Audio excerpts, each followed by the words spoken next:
Welcome to SmartPay Business. This short video is intended to help transition you from using the merchant portal, which you may already be familiar with, and introduce the new user interface features of SmartPay Business. The home page in SmartPay Business, also called the dashboard, provides the same basic information and navigation controls as the merchant portal. Let's go over each of these. On the left side of the page is the main menu. It is where you go to access the various features and tools available to you through SmartPay Business, and it has the same functionality as the one that you're already familiar with from the merchant portal. Keep in mind that the items that you see in the main menu whenever you log in may be different from those shown here, depending on the roles and privileges assigned to you.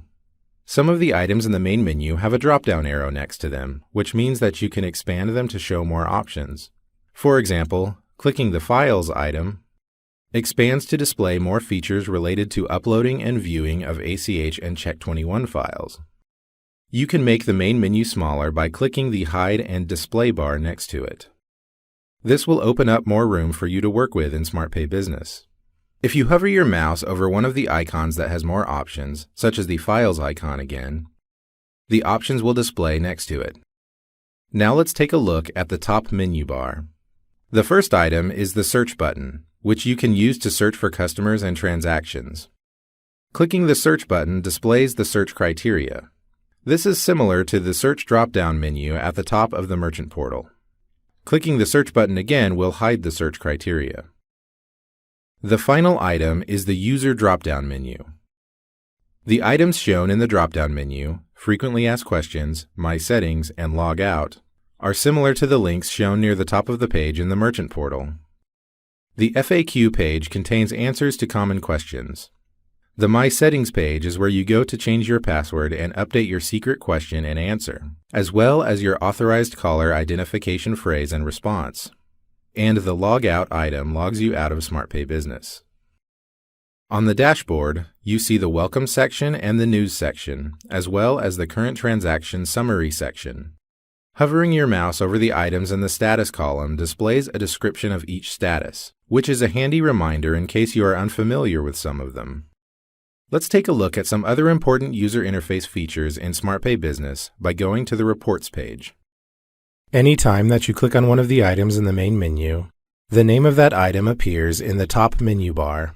On the Reports page, notice that there are several sections with an arrow next to them.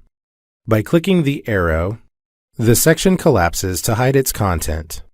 The same can be done on any section that has an arrow.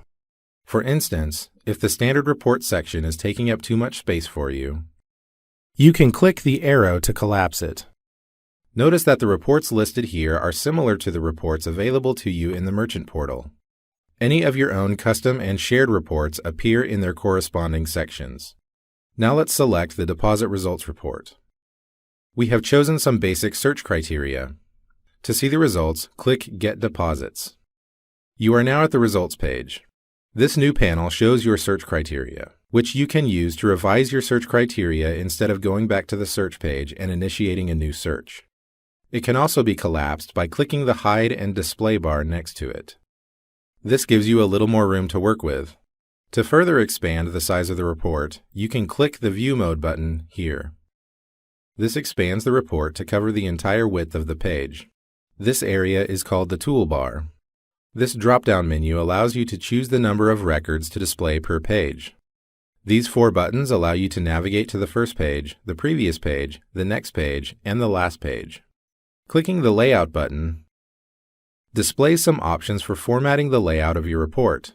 You can hide and display the columns in the report by selecting or clearing the checkboxes here. You can rearrange the columns by using these arrow buttons. Finally, the lock icons are used to lock each column in place so that they are always in view when scrolling left or right through the report.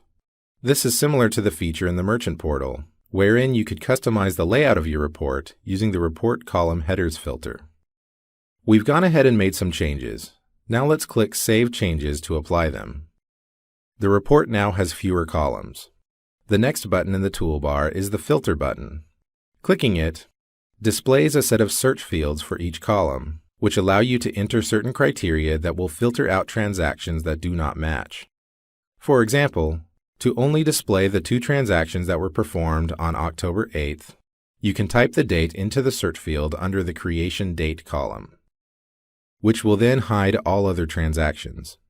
Now, between these 2 transactions, let's filter out the one that was deposited into Location 1. You can do this by simply typing the number 2 into the search field, which will then display anything listed in the Location column containing the number 2. To remove these filters and show the entire list of search results again, simply click the X in each search field.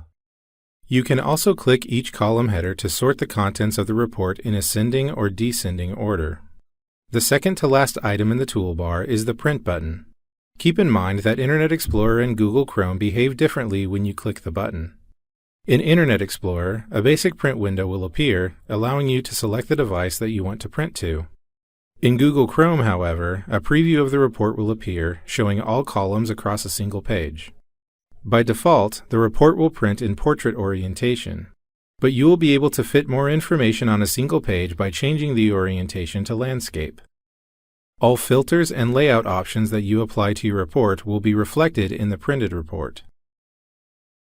The last item in the toolbar is the Export drop-down menu. This allows you to export your reports in one of 3 different formats: comma-separated, tab-delimited, or as a Microsoft Excel workbook. Let's take a look at one more useful user interface feature. We'll start by clicking the Item Details icon in the search results. This will take you to the Item Details page. Clicking the Item Details icon again will take you to the Batch Item Details. Let's take a moment to note that the Batch Item Details page in SmartPay Business is slightly different than what you may remember from the Merchant Portal. This is what it looks like in the Merchant Portal. The Batch Item Details appear at the top, and you can show or hide the event history using this button. In SmartPay Business, the Batch Item Details appear on the left side of the page, and you can show or hide the event history by clicking the Show Events or Hide Events tab. Now that we have navigated several levels into the results page, you can see a list of links that identify where you've been. These are commonly referred to as breadcrumbs. They are a useful tool for seeing your location in the SmartPay Business interface, as well as for jumping quickly to previously visited pages. Selecting the Item Details link in the breadcrumbs takes you back to the Item Details page. Selecting the Deposit Results link takes you back to the Deposit Results page. And finally, selecting the Reports link takes you back to the Reports page. You can click each link in the breadcrumb trail in any order to jump immediately to that page. This covers all of the main user interface elements of SmartPay Business. We can't wait for you to try it out and to get your feedback. Thank you.